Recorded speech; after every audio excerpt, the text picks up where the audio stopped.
One of the biggest benefits of indexes is just how versatile they are. In the example from the last video, we easily created an index of 5 companies. But because indexes are just math, you can add as many companies as you want. This versatility means that there are numerous indexes in existence, and now we're going to look at the most popular ones. The most popular index today is the S&P 500. As the name suggests, it's comprised of the 500 biggest companies listed on any stock exchange in the US.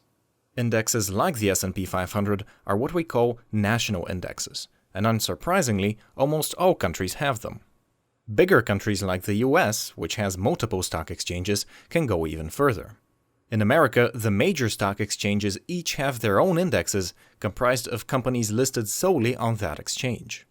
The Nasdaq 100 is the best example here. But national or exchange-based indexes are just the tip of the iceberg.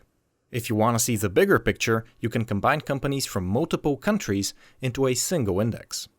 These indexes track the markets of entire regions, but you can go even higher, combining stocks from the whole world to track the global stock market.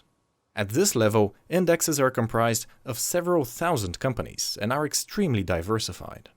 Of course, while indexes can be used to track the big picture, they can also get very specific.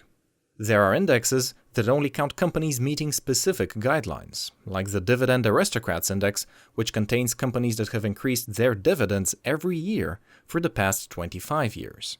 You also have sector-specific indexes, which keep track of companies involved in finance or energy, for example.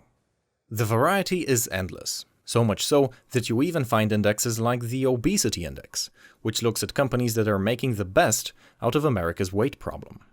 Another big hit is the Gender Diversity Index, which only includes companies with female leadership.